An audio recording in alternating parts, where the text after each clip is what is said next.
is going to be Charles Miller.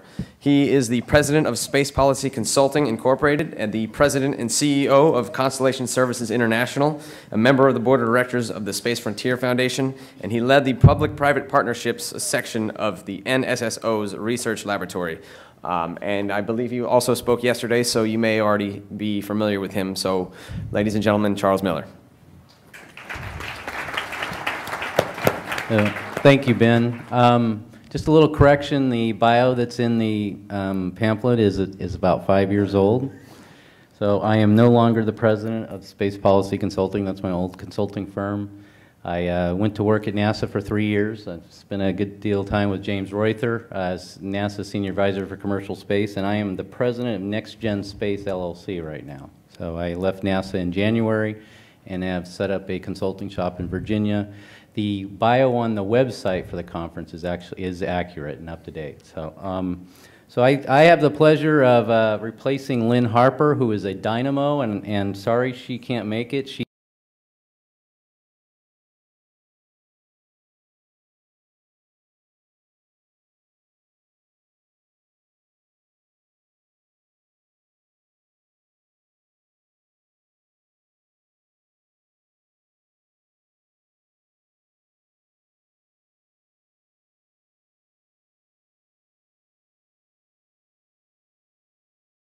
The purpose of today's panel is, and before I start, and I'll introduce everyone and get in the purpose, I actually was told that we're going to have a short announcement, a special announcement. Desiree from the Foresight Institute here has a brief announcement. Desiree Dudley, she's Director of Development and Outreach at the Foresight Institute. So I'd like to just bring her up here and she'll make a quick announcement and then we'll start the panel. Good afternoon, everyone. So my name's Desiree, and I work with the Foresight Institute. We are dedicated to advancing beneficial nanotechnology and other emerging technologies that include space, biotech, artificial intelligence, and we are starting this fantastic new youth outreach project this summer. We're completely bootstrapping the project. This project is sending book sets from top New York Times selling authors such as Peter Diamandis, his book Abundance, some of you may have heard of it, Sonia Arison's 100+, Ray Kurzweil's Singularity is Near, and classics such as Eric Drexler's Endless Creation. We are sending these books to the top 300 science, engineering, and entrepreneurially oriented college clubs, gifted youth programs, and STEM high schools here in the country in the next month.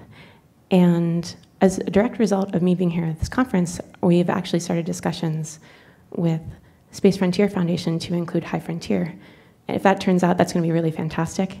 And we may also be working with Teachers in Space on some level to reach out to the STEM teachers that they have identified over the last year.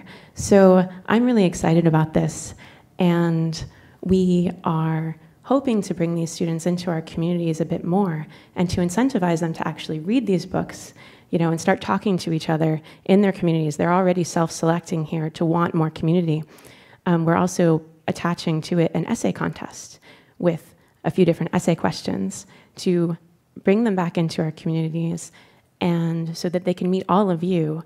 There was a panel on STEM recently, and one of the things that's recently been identified is that there are a couple of big factors that keep people in science and engineering. One is just really being inspired by great teachers, and the other is having the regular support of a community. And I think a lot of times, when you're in college and you're working on some hard physics problem, sometimes it seems really hard and you might actually just give up and go into another major. But if you are engaged in inspiring communities like the ones that we have here, you have a lot more potential to continue and expand. So we're doing this, and we're inviting all the organizations that are working with us to put free promotional materials into the book boxes that we're sending out to these clubs, and that's pretty much it. I hope you all can be a part of it. Oh, one thing I wanted to mention, actually, special thanks to Ruben Metcalf, who's here in the audience. He has the group idreamofspace.com, and he's actually also going to be contributing interns to our project for the next month. So thank you all very much, and I'll talk to you about something completely different in a minute.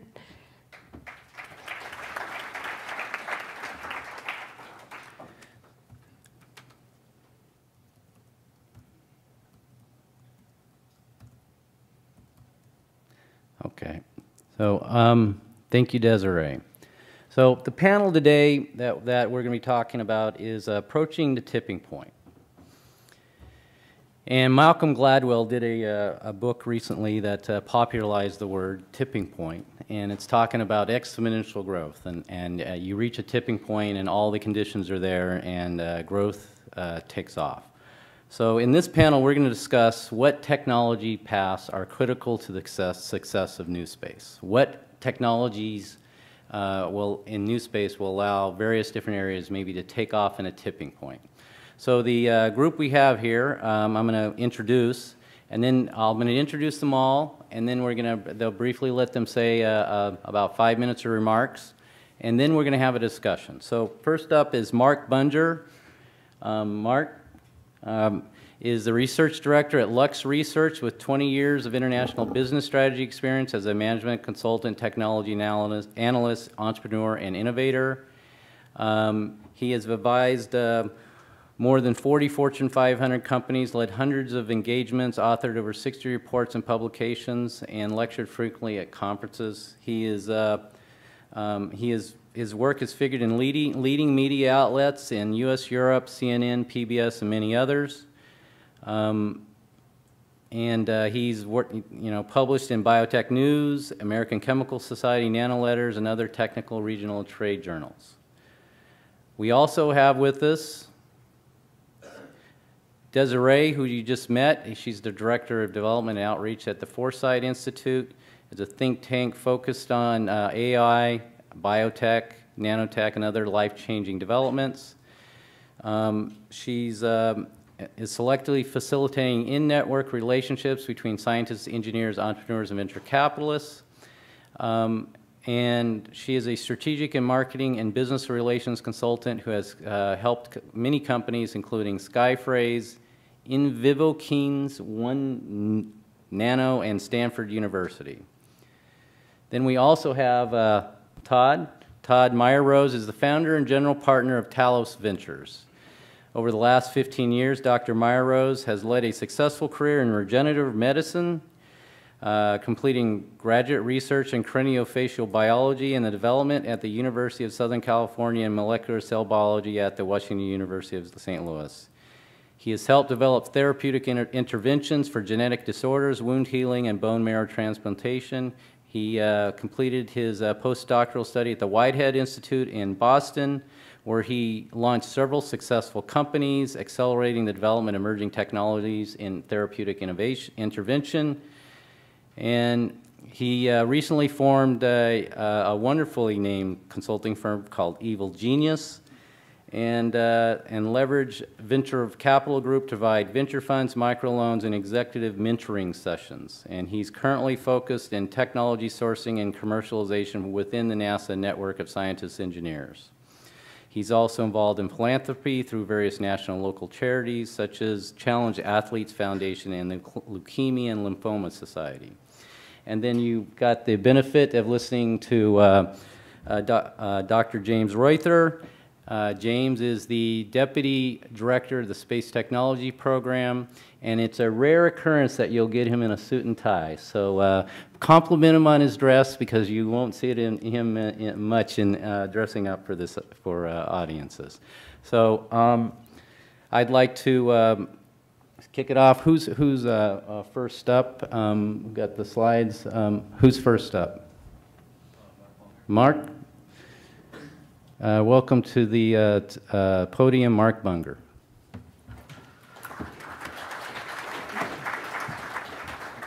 So podium sounds like a lot of prepared remarks and slides and things like that, and I was kind of seeing us on the couch just talking a little bit. But we were asked to talk about three things in preparation for this panel to kind of get things started. One was the value. Why are we here? What value do we see in this meeting?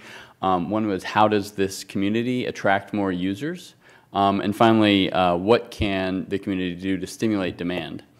So in my context, the value that I see in this, first, is probably like a lot of you. I just have always been really interested and passionate about space and would love to find a great way to work with it and make it more of my life and my career.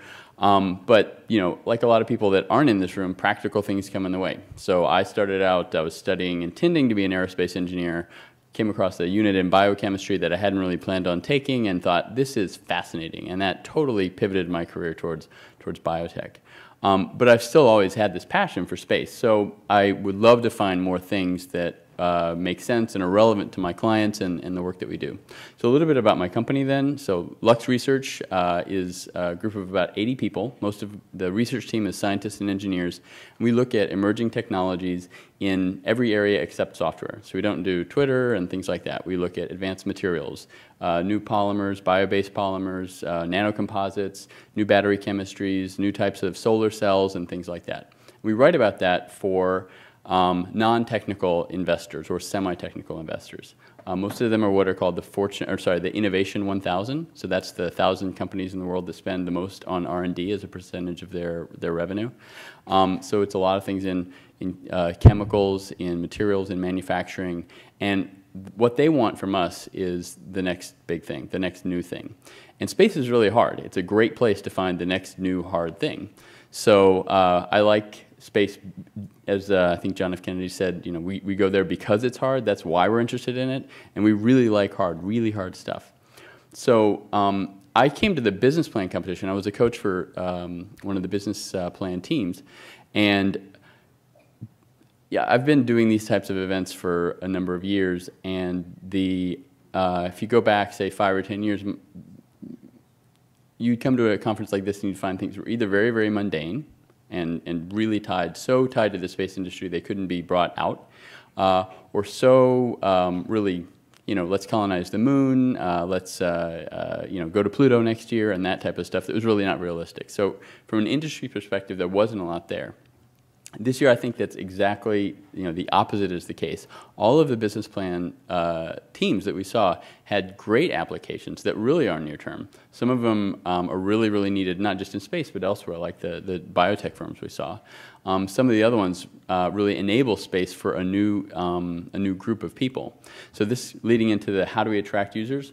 I think there's a really, really interesting confluence going on right now, and when we talk about the tipping point, I think this is what drives it. So tipping points are not just like you trudge along and trudge along and trudge along, and one day, you know, things take off. The reason these tipping points, these sudden events happen in technology is because different technologies come together.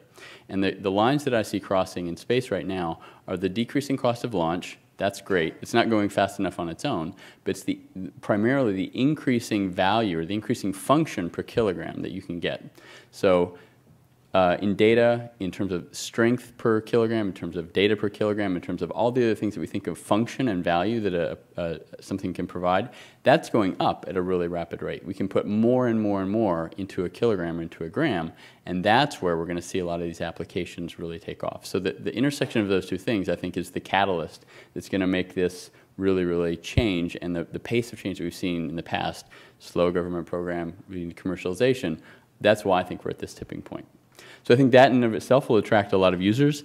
And the last thing about stimulating demand, back to what I said about the startups, the applications that they're pursuing have really, really practical value. So Pine Aerospace, for example, replacing a very expensive process that oil companies are already doing today and are going to have to spend more money doing tomorrow, that's a great way to attract demand. Looking at the structures that space ground amalgam is looking at with basically being able to rigidize polymers, large structures, and make those very, very portable, there are a lot of applications for that aren't just space-based. But if you can do it in space, you can certainly do it in a lot of other environments. So those are my 3 things. I hope that's been a useful intro and given you some things to think about. Who's next? Thanks. Okay. Desiree, you're next up.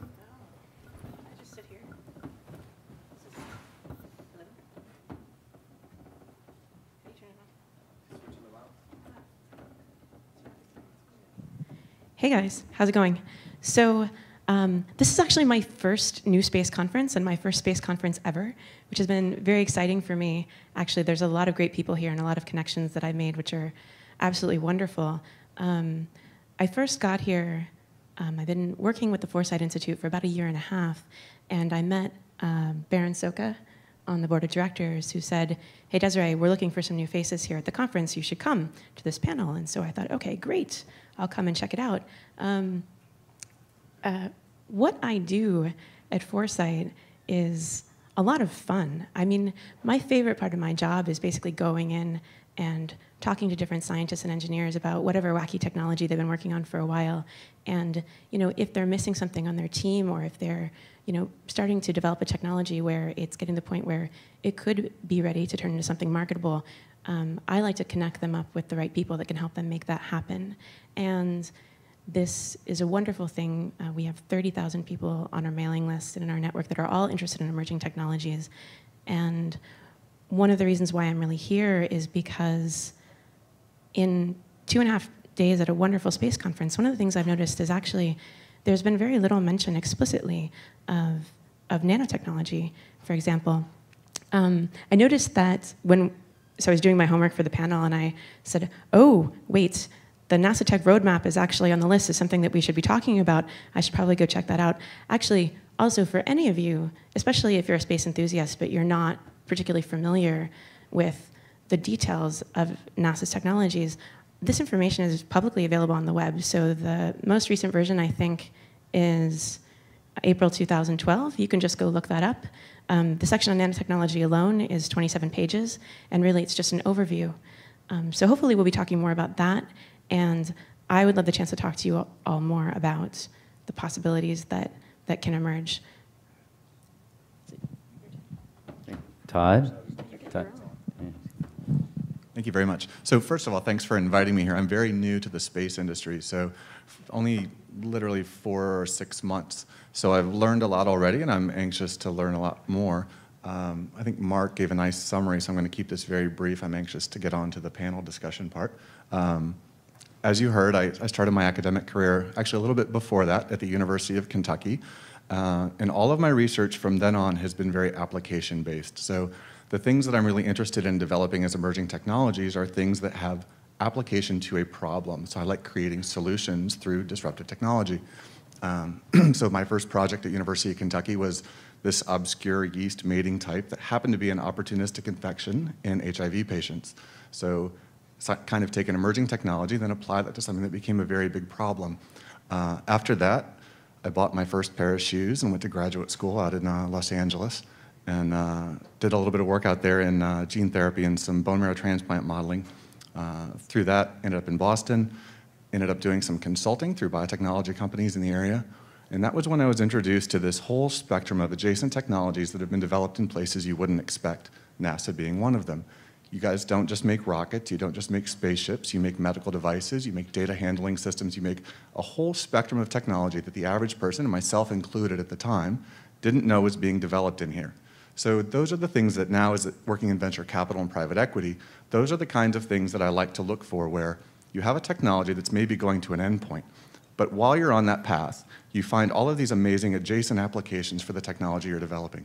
So I guess those are the things that I'm interested in talking about, and those are the things where I think you really have an opportunity to get private sector investment dollars, private sector technological expertise involved into this process, and really leverage the resources of a NASA, of a CASIS, of NanoRacks, of SpaceX, of all of these different institutions, and I'm sure I forgot 57 of them, but taking all of these large corporations with federal support in the private sector to fulfill a market demand for a problem. So I guess those are the things that I'm interested in having a panel discussion about, and I'd love to hear some input from the audience and sort of direct that conversation. James, if you could answer related to the panel, but why are you here? What grabs your passion as getting in a career in space and tying it in? Interested in discussing with this group here today. It'd be if you haven't already said it, but encapsulate, that'd be great. So I think I spoke enough, so I don't know if I need to add anything here. Just summarize it again, 60 seconds. So, well, let me take a different spin on it. Let me give you maybe a little bit of a background. While I have been involved in many NASA programs through the years, that were somewhat mission focused, in other words, go get this NASA mission done and develop the hardware, the nuts and bolts part of being an engineer. While I've been involved in that at various times in my career, I've always come back to doing technology development. I truly believe that one of the fundamental core reasons that NASA exists, along with other technical agencies within the government, is to do the job of taking the next step in maturing technologies, in innovating new concepts, in supporting the academic institutions to be able to do those activities where industry can't.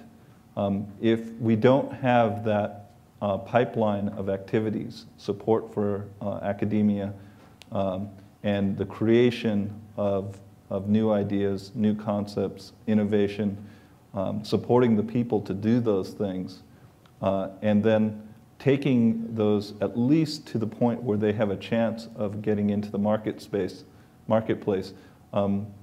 I feel like, especially in the space enterprise, it's very difficult for that to happen.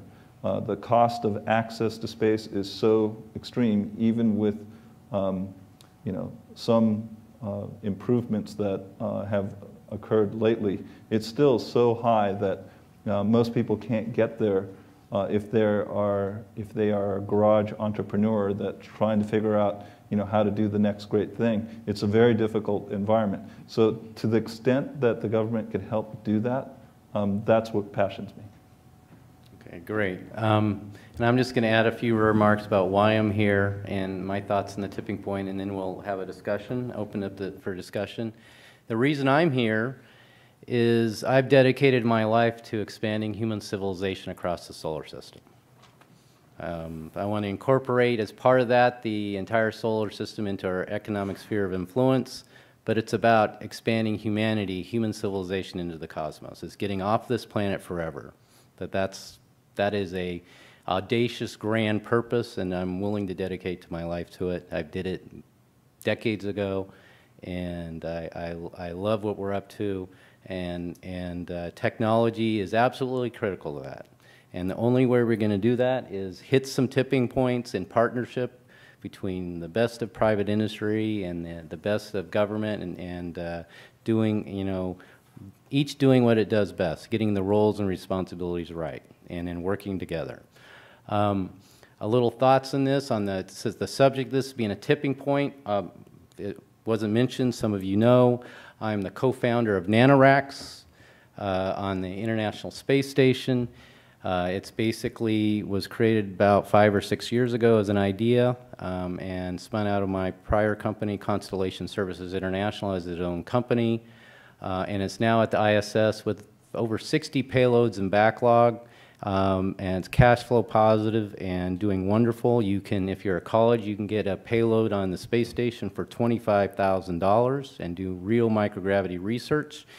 You can get there in as short a period as 9 months, and if you're a commercial company, you can do real research for beginning about $50,000. So an order of magnitude reduction in costs for getting, sustained microgravity research time, getting your data back, and having astronauts, partner with you on the space station.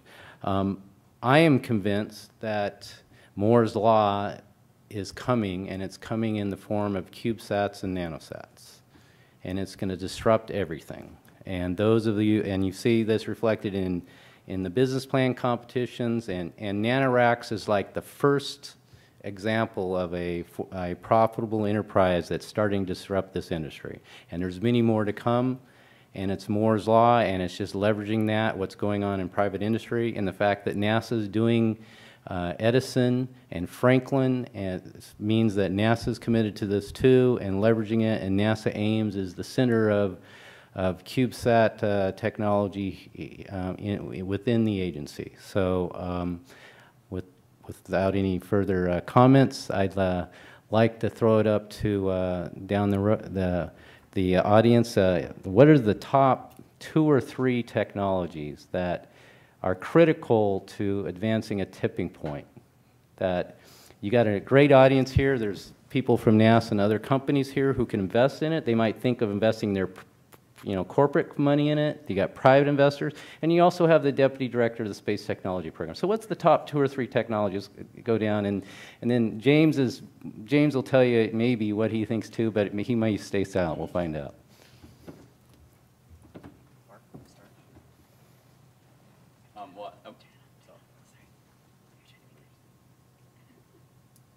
Okay, all right.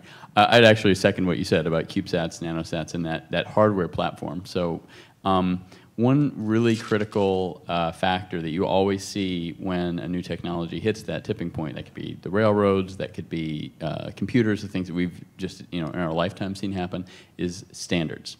So for railroads to really spread, they needed to have a standard gauge. So cars could go from road to road without having to say, well, we're going to have to lift this up and put it over on another set of wheels. If you look at the Port of Oakland, if you go back a generation or 2 ago, we didn't have standard shipping containers that would go from rail to truck to ship easily. You just pick it up and move it. You had to have hundreds of longshoremen lifting every single box off a boat and putting it on a truck or a cart or whatever. So the emergence of standards, the standard shipping container, was absolutely catalyzed and changed the shipping industry. And in this case, for computers, I think it was a lot of the hardware standards that came into place that then let software standards like HTML and things like that just take over. So when standards emerge, it basically makes it black boxes all the complexity for innovators to look at a new set of function, a higher level of functionality, and they can stop thinking about the gory details and they can think about their idea or their concept. So I do think that CubeSats and nanosats, and basically the fact that this is now a high school project, if you can raise enough money, and more and more places can do that, that's a phenomenal platform for innovation. So that would be my top 3 choices right there, probably. Sorry, I have to admit I'm a little biased. I work for a nanotech nonprofit, but I think. Well, just just don't say nanotech. Tell us why, and so, a flavor of it. So I actually think that I think one of the things that could really help us leverage what we want to do in the future is getting, and we're already starting to do this with the popularity around SpaceX, et cetera, but really coming back to the industry that's here on the ground and looking at the innovations that they've made. I think we have not been looking at that as much as we could be. A lot of times, with all due respect to NASA, they do a lot of their own research and they do partnerships. One company in particular that I'm actually thinking of is Zyvex. Some of you may not be aware of this company, but it's one of the first molecular nanotechnology companies that are out there. And you have to understand that bio and nanotech have gone through ups and downs in terms of popularity in the VC land. But when things are down and companies keep working on them, you'll see something come out of it later. Last year, Zyvex put out their demo Piranha unmanned surface speedboat. And we're talking about going to space, and I'm talking about speedboats, right? But this is a really fascinating speedboat. And the reason why it's fascinating is because it's made out of a hull that uses carbon nanotubes. And I don't know how familiar all of you are with carbon nanotubes. They're really strong, they're really light, it's great, but we've got a bunch of problems with them, and one of them is that they like to grow in all sorts of directions that we can't control. And this is a huge problem if you want to use them to make things lighter and stronger. Zyvex has figured out how to make them grow in a certain way that they can use in a unique resin called they call it their Cantera technology, I think it is. And for the record, Zyvex doesn't give me any money to say this. But this is really awesome. What happened is they've got these speedboats that are going 3 times as fast as anything you've ever seen. They can go 1,500 miles, 40 knots, which is pretty darn fast. It goes so fast that they got some of the best captains on this boat once they made it.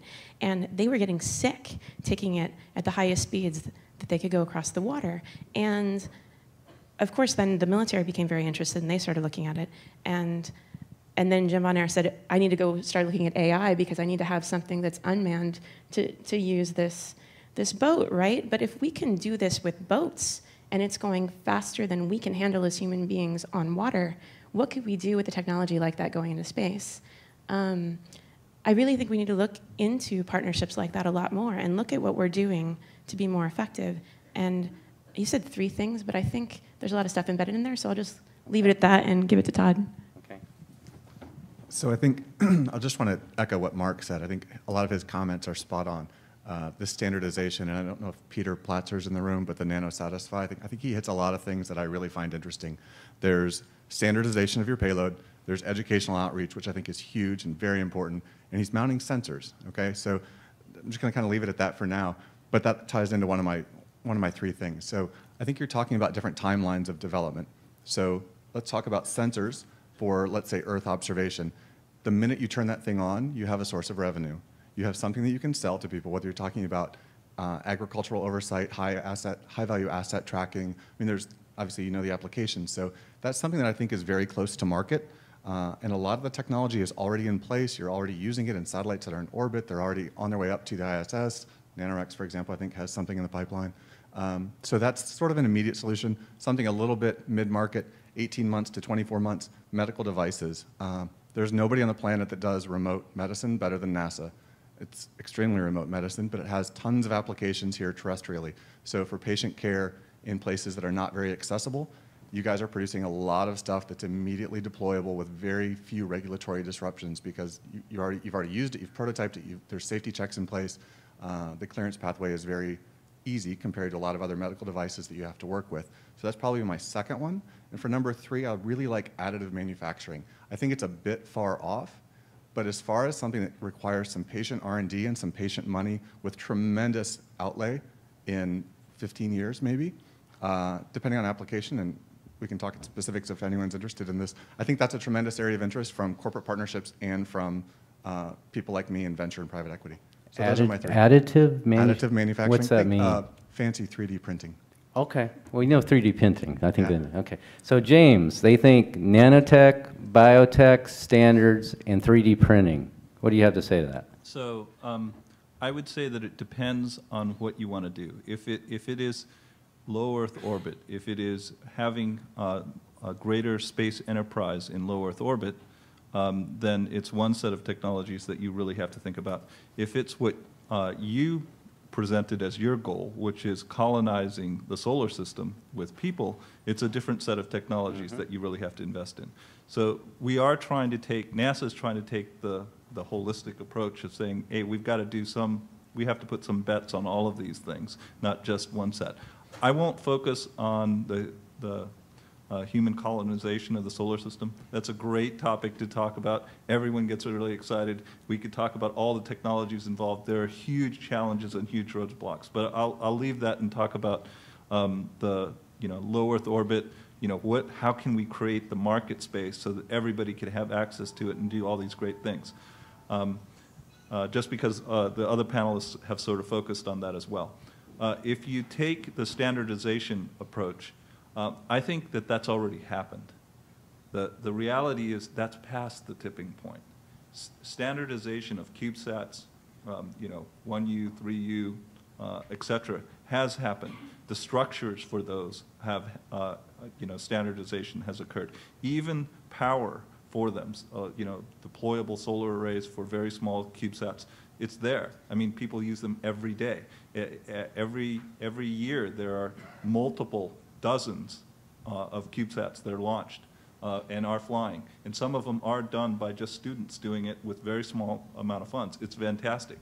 However, in order for that small platform approach to actually become the mainstay of how everybody uses access to space and expands the application domain of that standardization approach, there's a few things that need to happen.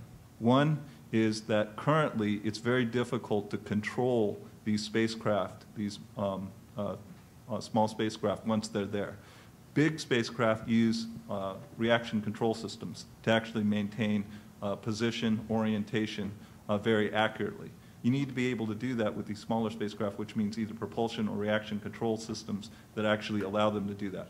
We need to make the investments there, take that, allow that to occur, and all of a sudden it's going to transform everything. The second, the technology that I think is absolutely essential is low power communications. And by that I mean using laser communications as opposed to radio communications. Radio communications is great. It's what everybody has used in space for decades. Ever since we've gone to space, we've used RF to get data to and from the satellite.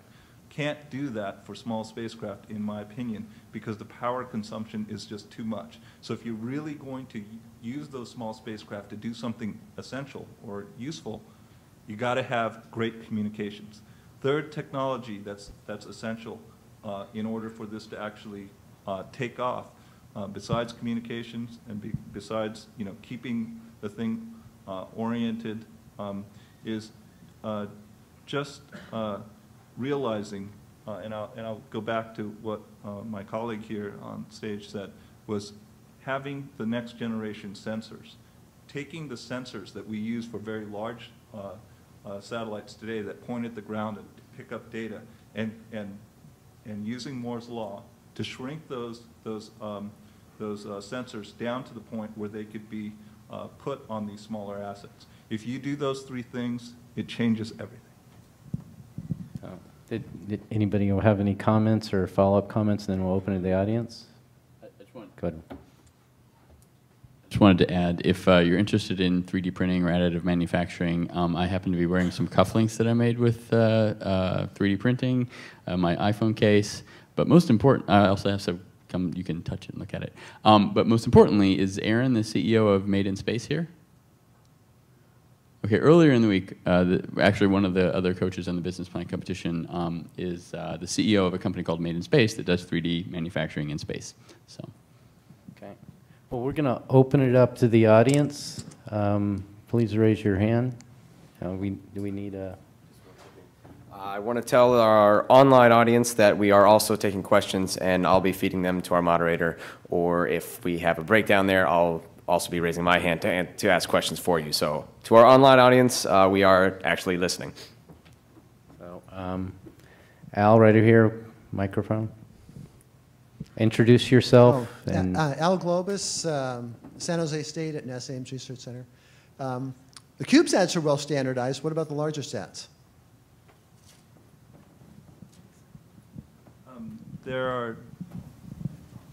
There's multiple groups out there trying to standardize larger satellites, and by working on, for example, bus standardization, creating a fixed size bus that has a cheap commodity way of doing propulsion, cheap commodity ways of doing communications, cheap commodity ways of doing power.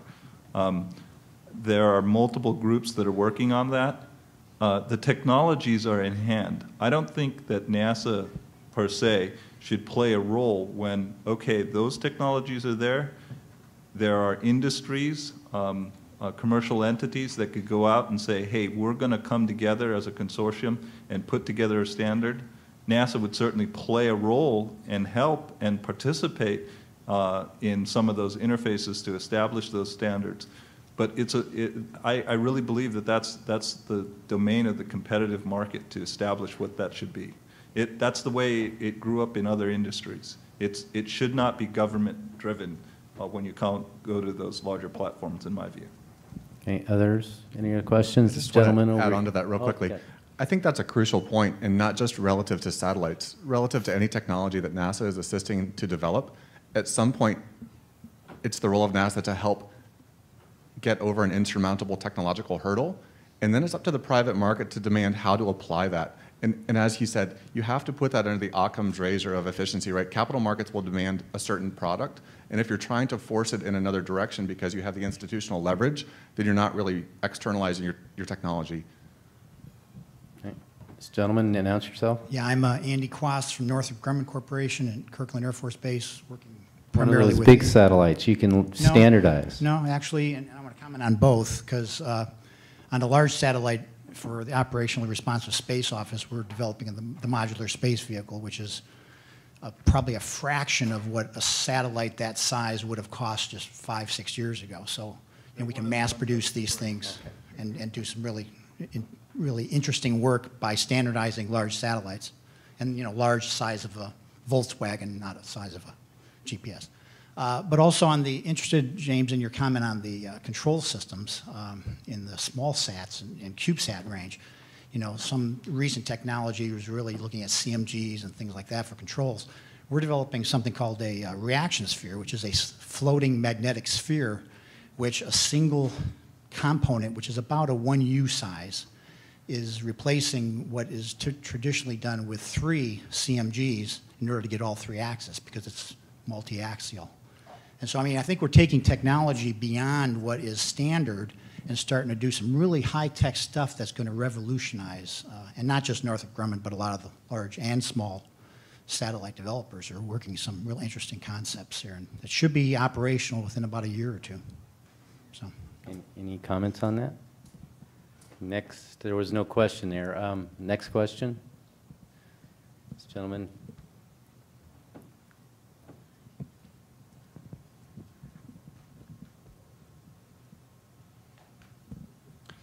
At some level, we've been using... Introduce yourself. Hi, I'm Paul Breed. I was one of the business plan competition entries yesterday for Unreasonable Rocket. You know, since the 40s, we've been using basically the same chemical propulsion, and you know, the most modern rocket today would not look unfamiliar to von Braun's team from the 40s. So I question whether the change, the question I really want to ask is, how much do you think technology really makes a difference versus a change in the way business is done in this, quote, space? Great question. Panel? Well, when people think about a lot of technological change, especially in the last 10 or 15 years or so, we think of Moore's Law as some kind of an ironclad rule of technological development, and it's not. You see that in a lot of, the way a lot of investors and politicians and others got burned in clean tech is because they assumed that once you've invented it, you just distribute it, right? You just roll it out like software. Once you've invented it, distribution cost is nothing. So the fact that any physical technology has a variable cost and it's generally pretty high is a big gating factor on its development. In the case of space, if you can't figure out how to make propellant that costs, you know, X amount per kilogram cost 0.X amount per kilogram, or in some other way just increase its you know, performance per dollar exponentially for a long time, then that's always going to be a problem for you. In silicon and basically chip design, it's very easy because the geometry of the chip, basically the size of the feature, literally translates into performance per square centimeter, per square millimeter, whatever. That's so far, as far as I can see, not the case in space technologies. So those types of things are always going to be a limitation. I can say on the positive side, I can give a very specific example of how a NASA technology is helping that out in a different area. So you have probably heard about biofuels. You probably think of corn ethanol. And there's been a lot of talk about algae for biofuels, because algae grow a lot faster than any other organism that you could use to make fuels. Well, a lot of the companies that are trying to commercialize that have in mind the technology that's been used to cultivate algae for decades, and that is basically a pond. So cement or just a polymer-lined hole in the ground or something to grow algae is how they think about doing that. And that's great if you're making vitamins, because a couple acres you can make literally millions of dollars worth of product. But if you're making fuels, you can make a few dollars worth of product with the same area. So NASA started some work in the 70s around cultivating algae for fuels, and the configuration that they really landed on with in terms of scalability is taking that same algae cultivation infrastructure and putting it, basically just having floating bags in the ocean. You don't have to pay for land. A bag floating in the ocean is a lot cheaper than a cement pond drilled into the ground. There's no rebar, there's no concrete. You don't need to pump it because you've got motion from the water. You don't need to heat it up because the water is your thermal management. So all these technologies that NASA developed, there's a scientist based here in the Bay Area named Jonathan Trent. He's got a demo facility up in the San Francisco waste management facility in Bayshore. And he's basically, all he wants is to get that technology deployed. So there's not the licensing issues, there's not all the costs that you see with a lot of the other technologies that they're trying to commercialize. So this is, again, I think a great example of how you can, with some clever thinking, get a lot of that capital cost, that physical cost out of the system that otherwise would be a gateway. So I don't know if that means electromagnetic launches or something else for space, but something like that that gets that material cost out, that would be a really, really great breakthrough. So I'll Go ahead, take a James. crack at it. You know, everybody thinks, you know, rocket fuel is going to be, if we get the price of rocket, well, some people think that getting the price of rocket fuel down is going to help us. You know, the rocket equation is going to tell you that, you know, even in best case scenarios, you're going to have 70% fraction of your overall vehicle when it takes off is going to be fuel. So it's the major component. But if you look at launch vehicles, and I don't care what size you are, rocket fuel is a tiny, tiny fraction of the overall cost. It's irrelevant. It doesn't matter what fuel you use, even if you use a really expensive fuel. It is the operations of that rocket. It's building the hardware of the rocket. It's making a system where you could produce these things rapidly, and that there's enough of them that you could produce that it becomes a mass market. If you're producing one rocket a year, and you're flying one rocket a year, and you still have to have, you know, 100 people to produce that rocket, it's going to be very expensive. And I don't care how cheap or expensive the rocket fuel is. That's not going to be the driver. It's the hardware of the system. Remember, a rocket is one of the most high energy objects on the planet.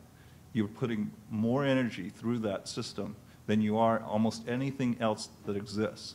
That's not going to change whether you change the way you access space. And let's say we use you know, lasers to heat up something, and we keep the laser pointed at it, or we come up with really exotic ways to get to space.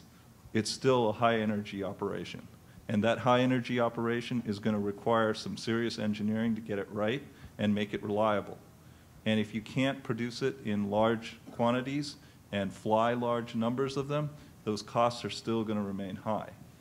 My take is we're not going to apply Moore's law to rocketry. We're going to apply Moore's law to what we fly into space so that we could reduce those costs. I mean, that would help a lot. Where you can make a big difference on the rocket itself is look at the systems that are involved besides the propellant and the large items like the rocket engines. If you could produce rocket engines for cheaper and produce large numbers of them, that makes a big difference.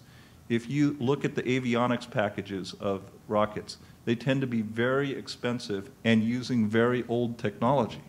We need to start thinking about the avionics packages that are in a cell phone and put those on the rocket so that the costs come way down and it allows for very small rockets to occur. And then there's one last point, and this is critical, is that rockets require a place to launch it, and the people and infrastructure around that, as well as range safety, making sure the boats are out of the way, or making sure people are out of the way, you know, clearing the launch site so when the thing explodes, because occasionally they do, you don't kill a bunch of people. That is a big problem. Launch availability and the infrastructure around launch is actually a huge deal. You know, anybody that runs an airport will tell you how expensive it is to run an airport. Running a spaceport is even more expensive by an order of magnitude. And so thinking about how to do launch without that infrastructure, without that, says, hey, carry it on the bottom of an airplane, fly your airplane over the water, launch. Those are the kind of approaches that you could do rapidly. You could do it whenever you want. You don't have to wait for the launch site to be available. You don't have to wait for it to be a sunny day. You can fly above the clouds and go launch. If you do those sorts of things, it makes a big difference. Don't focus on the rocket equation. Don't focus on the chemistry. Any other further comments on his question? So I completely agree that one of the biggest reasons why rockets they look fundamentally the same as they have for many years is because the fundamental physics that goes into rocket launch. You know, we still have the same problems there, and you can talk about things like nuclear rockets and, you know, quantum answers to this problem, but I really think that there are ways to shave a significant amount of money off the budget if you can do other things with nanomaterials and other other things as well. So, oh, one thing actually I do want to say, there is, I think it's really fantastic that NASA puts so much energy into research and development, and I also think it's great that they will cut projects that do not seem like they can go to market.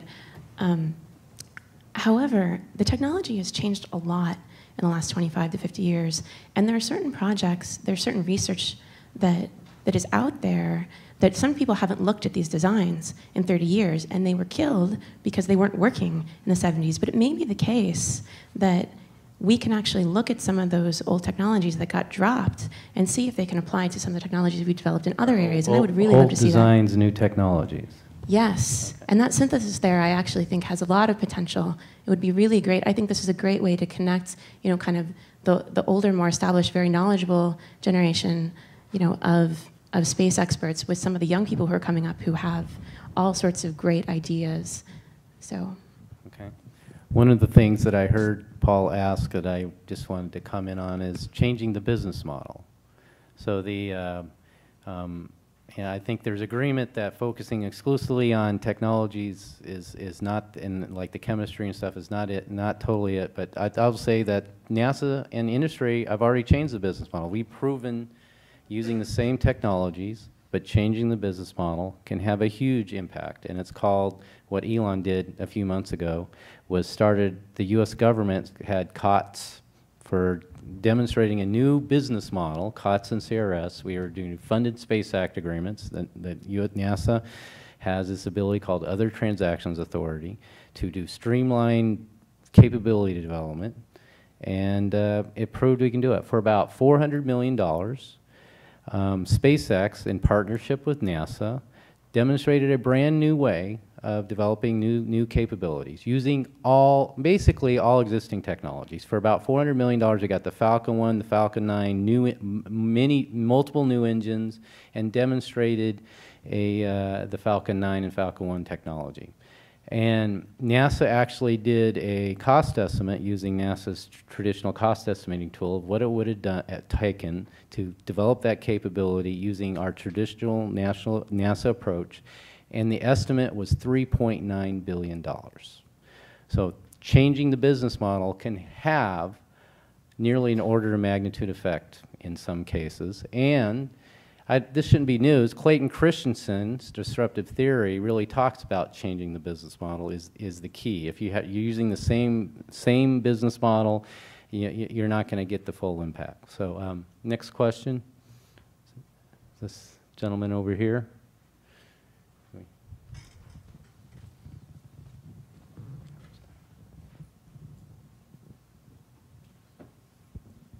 You talked about new business models, and that SpaceX has this new business model with NASA. But as it pertains to standardization, the SpaceX business model is a very vertical model where they do most of the services from top to bottom. Mm-hmm. And that does not promote standardization. What can be done to try to push companies in the new space and in the old space arena, or traditional space, to outsource some of these services, life support, command and control, communications, these things that are not core to their business that would promote the standardization of the industry that we're talking about today? I'll take a crack first. You know, Charles, you're familiar with this problem. When he was working at NASA headquarters with me, we talked a lot about this. The fact of the matter is that and everybody in this room knows it, that access to space and doing things in space is a fairly inelastic situation still, which means that if you, let's say, shrink the footprint of something, you know, the size of something to go do a specific application, and you reduce the cost of launching that thing into space, and you do all these things that you think are going to help expand the market. You know, some of the traditional things we do in space, we do a certain number of them, the communication satellites, things like this. We do a certain number of them. It doesn't matter how much they cost or how cheap they become. It's not going to significantly increase the number of those things that you do. And so what that means is the overall revenue of the space market goes down even if you're cutting the cost of the individual components to go into it. The number of things that you put into space doesn't keep up with that reduction in cost of the components that you're doing, such that the total revenue for everything we do in space actually still heads down. You have to get that to a tipping point where suddenly new markets emerge. Now, that is why the vertical model that SpaceX has used has worked, and why commoditization or standardizing interfaces hasn't worked yet. Because let's talk about that avionics package that I was referring to earlier. There's several people, several companies that are out there that build avionics packages for almost everything that flies as far as the rocket is concerned. You know, the avionics package that controls the rocket as it goes up into orbit is basically unchanged. It's still using technology that's 20 years old, and it's actually using hardware components that are 20 years old. And it's built by the same companies, and they keep stamping out the same copies of them. Each of them costs, you know, $200,000 a piece, and if you're trying to launch a small rocket, they weigh too much as well. So it's difficult to do that, and there's no motivation for them to actually shrink that or reduce the cost of that and make it more affordable, because they're always going to fly the same number of them. It doesn't matter, right? So unless you get to a point where the whole market says, hey, there's a new paradigm out there, there's 10 times the market availability if you go after it by reducing costs, and you prove that that's the case, then you're going to change it. Instead of thinking about it that way, I think that the approach that the new space community is taking by looking at the smaller platform, making it more capable, is going to enable that to occur. And it will transform things. Instead of trying to say, hey, let's make common interfaces for everything out there and trying to reduce the overall cost of every one of those components, why don't we look at the CubeSat phenomenon and expand around that. Make the CubeSat more capable, make all of the things around that more versatile, so it could do more things, so it could open up markets, and so that the other pieces will become standardized as a follow-on. That's the way I think about the problem. I was just going to give two models, I guess, from the history of technology and the history of industry. The first one about, you mentioned vertical integration, so you have like pretty much, you know, soup to nuts integration, one company does everything. And that's a very typical at this stage of this industry's evolution. So if you look at automotive, and you go back to like the 1920s to about the 1940s, a car maker had its own rubber plantations. It had a farm to grow the pigs to feed the workers. It had, I've been to the place where Volkswagen had the pig farm. So the sausages were very good. So that's actually not atypical, and it's something that I think would be worthwhile for the community here to look at. How has that evolved in other industries, and what can we do to accelerate and find some shortcuts there? The other one is about just evolution generally, and this, again, applies to even biological evolution. So if you look at how fast can you do fruit fly experiments, if you're doing genetics, you get fruit flies because they last, you know, their generations are very short. You don't do genetics experiments with elephants or with people because it takes too long to get to the next generation. Right now with space, we have very, very long generations because we don't have that many individuals to work with. So that's something else I think is really exciting about the CubeSat as a platform for innovation, because it allows you to do experimentation, and if it doesn't work, it's okay, because we're going to, you know, we've got another set of them coming along. So looking at some other places where standards have, you know, kind of meandered around and then, you know, hit that slipstream where they just goes really, really fast. There are a lot of things that we have, you know, in our pockets on the tables here, like the USB port. You know, remember how hard it was to get a printer to work with your computer, and like the printer maker would blame the computer would blame the software would blame the hardware. That was terrible, and now we've got a lot of things that are plug and play. So I think it'd be worth it, again, for the community to look at some research programs where we could look at those past technologies, how they evolved, how they hit a standard, and then what happened after that standard evolved, to choose some of the types of things, like you were mentioning, propulsion and other types of areas where if we had this, we could do a lot of other stuff and then focus some energy on that. I'd like to take a quick step even back before that and say, so how do you facilitate this, and what's the choke point? In my perspective, from just the limited amount of work I've done over the past half a year, one problem is the tech transfer system within the NASA network. Every base has its own tech transfer. I don't know if you know this or not. You have a tech transfer problem. So you have way more technology and way more intellectual property than you can handle correctly. And it's not a problem that's exclusive to NASA, because as I've worked with universities over the years, they have the exact same problem. So if you want to talk about how NASA could make an enormous economic impact, and I know you guys are technically proficient at handling large amounts of data, which is what we're talking about, design a database handling system that would expedite technology transfer and roll it out through universities. Create a platform system to handle this sort of patent work so that guys like me could filter and sort according to what we wanted to find it efficiently, match it with small disruptive technologies to improve their process. It would work for universities, it would work for you, it would work for large corporations. Design that sort of platform.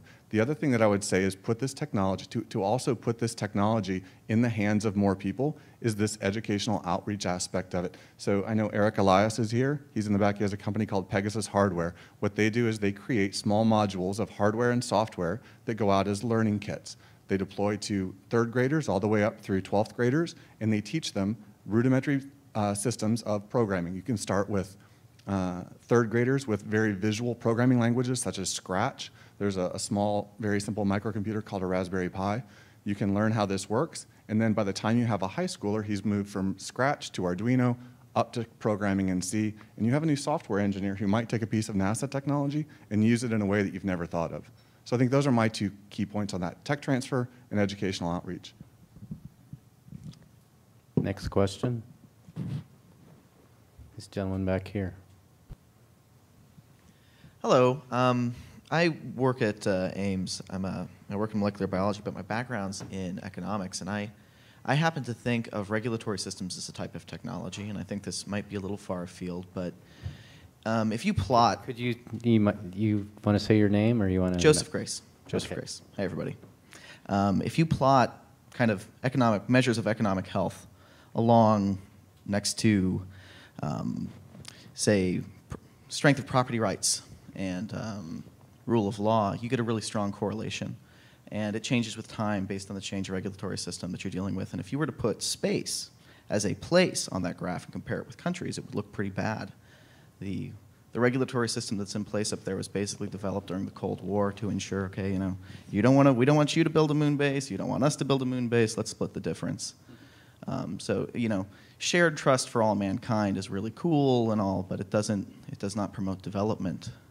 And I think that, if you're going to talk about capitalism as sort of a way of encouraging development, like these technologies, the most technologically dynamic places in the world are all places where people know that they're going to be rewarded for putting things out there. And we have a problem with that in space. Real quick, I'm not sure if I heard a question in there, but it's obvious that you've never dealt with the FDA. One of those guys. I apologize. Try applying a medical device to the FDA. It's not a problem exclusive to NASA. I would just throw that out there. No problem. So I'll make one comment on that. There's no doubt that regulatory restrictions for doing things in space or different destinations beyond the Earth's surface are extremely challenging and convoluted and as difficult as getting a new drug through the FDA, I would guess, although I don't have personal experience on both sides of this.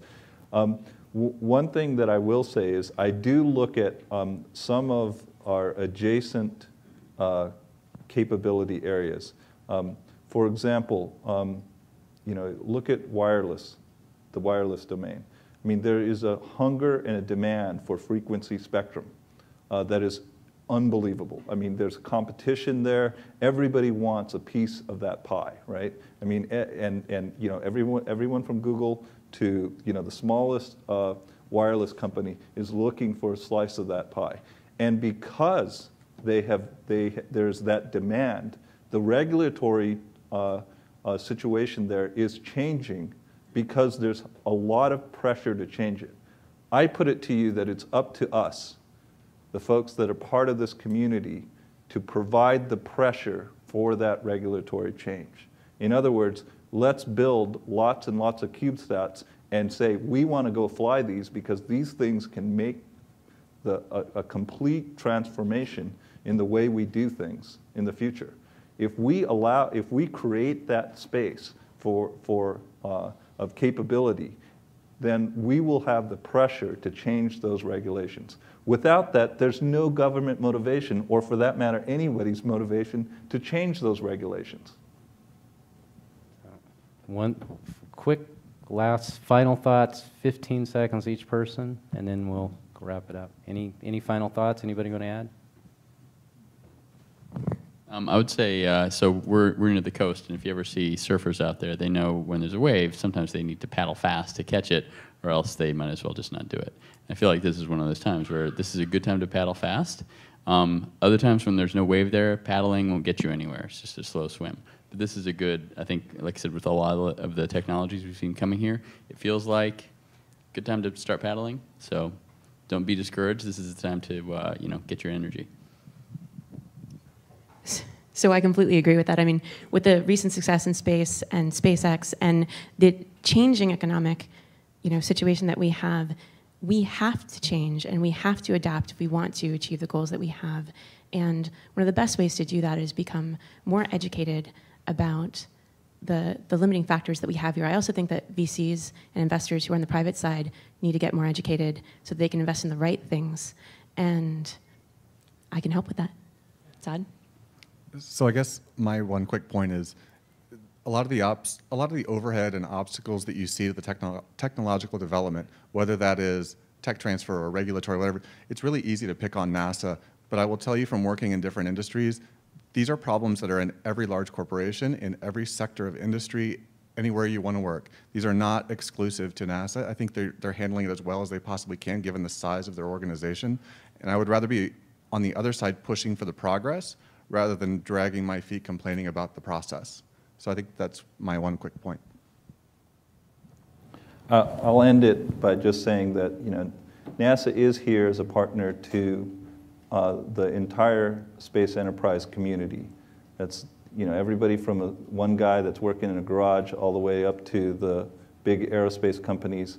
We're here to partner with you guys to figure out solutions to all of these things, whether it's regulation, whether it's providing new technologies, whether it's demonstrating those technologies, whether it's enabling new capabilities, whether it's pulling new people into our domain. Because if we don't have a turnover of new ideas and new people, we're not going to get anywhere. So we're here, and if we need to change, if we need to make adjustments, we're all about listening to figuring out how to do that. So thank you to our panelists.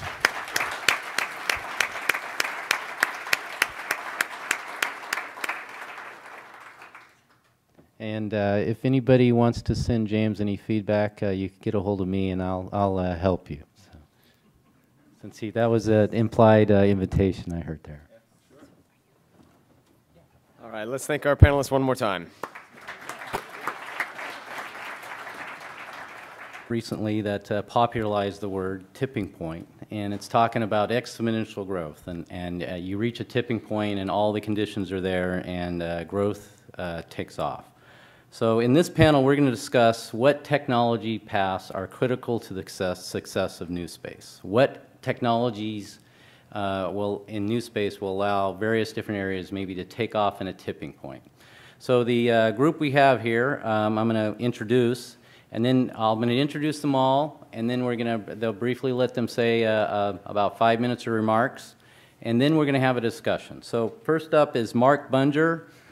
Mark is the research director at Lux Research with 20 years of international business strategy experience as a management consultant, technology analyst, entrepreneur, and innovator.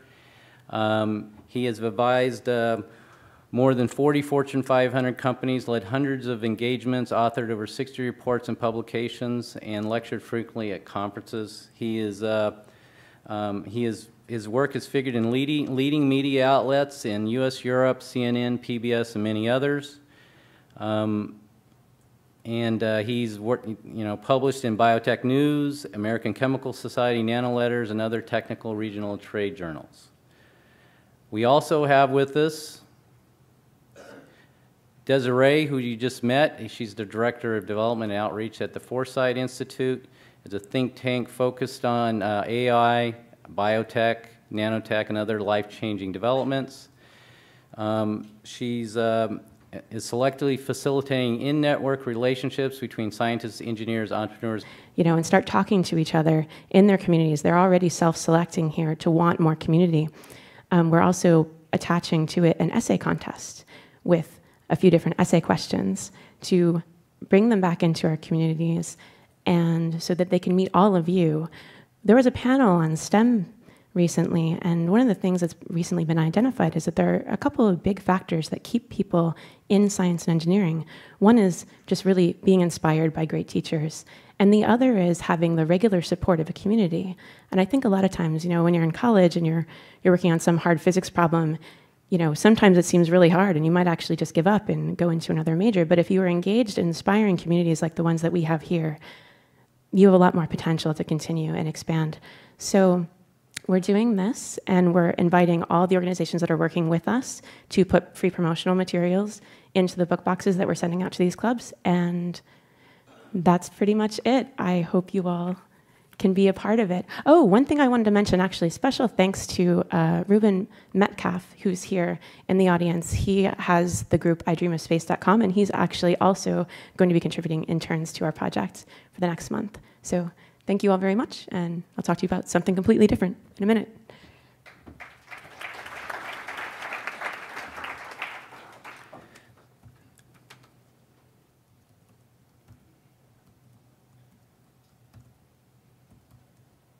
Okay, so thank you, Desiree. So the panel today that we're going to be talking about is approaching the tipping point. And Malcolm Gladwell did a book. Is going to be Charles Miller. He is the president of Space Policy Consulting Incorporated and the president and CEO of Constellation Services International, a member of the board of directors of the Space Frontier Foundation, and he led the public-private partnerships section of the NSSO's research laboratory. And I believe he also spoke yesterday, so you may already be familiar with him. So, ladies and gentlemen, Charles Miller. Thank you, Ben. Just a little correction, the bio that's in the pamphlet is about 5 years old. So I am no longer the president of Space Policy Consulting. That's my old consulting firm. I went to work at NASA for 3 years. I've spent a good deal of time with James Reuther as NASA Senior Advisor for Commercial Space, and I am the president of Next Gen Space LLC right now. So I left NASA in January and have set up a consulting shop in Virginia.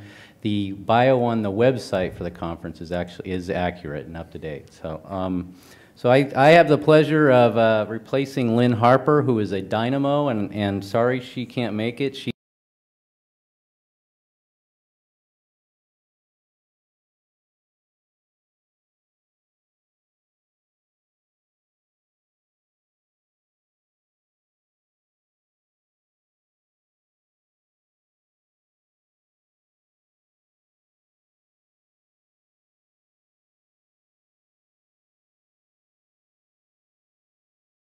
The purpose of today's panel is, and before I start, and I'll introduce everyone and get in the purpose, I actually was told that we're going to have a short announcement of venture capitalists, and she is a strategic and marketing and business relations consultant who has helped many companies, including Skyphrase, Invivokines, One Nano, and Stanford University.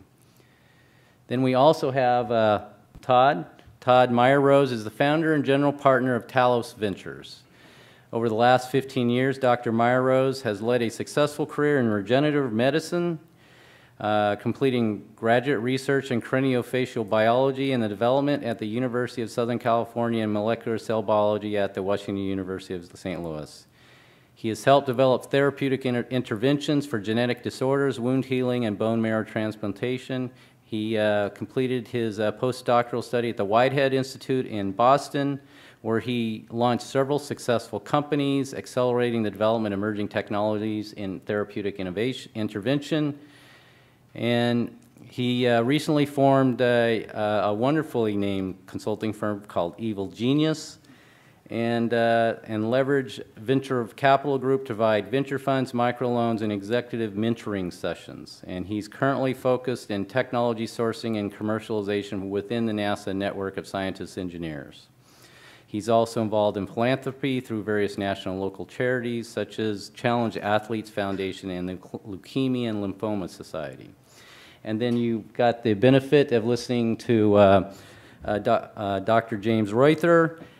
James is the Deputy Director of the Space Technology Program, and it's a rare occurrence that you'll get him in a suit and tie. So compliment him. A special announcement. Desiree from the Foresight Institute here has a brief announcement. Desiree Dudley, she's Director of Development and Outreach at the Foresight Institute. So I'd like to just bring her up here, and she'll make a quick announcement, and then we'll start the panel. Good afternoon, everyone. So my name's Desiree, and I work with the Foresight Institute. We are dedicated to advancing beneficial nanotechnology and other emerging technologies that include space, biotech, artificial intelligence, and we are starting this fantastic new youth outreach project this summer. We're completely bootstrapping the project. This project is sending book sets from top New York Times selling authors such as Peter Diamandis, his book Abundance, some of you may have heard of it, Sonia Arison's 100+, Ray Kurzweil's Singularity is Near, and classics such as Eric Drexler's Endless Creation. We are sending these books to the top 300 science, engineering, and entrepreneurially oriented college clubs, gifted youth programs, and STEM high schools here in the country in the next month. And as a direct result of me being here at this conference, we've actually started discussions with Space Frontier Foundation to include High Frontier. And if that turns out, that's going to be really fantastic. And we may also be working with Teachers in Space on some level to reach out to the STEM teachers that they have identified over the last year. So I'm really excited about this. And we are hoping to bring these students into our communities a bit more and to incentivize them to actually read these books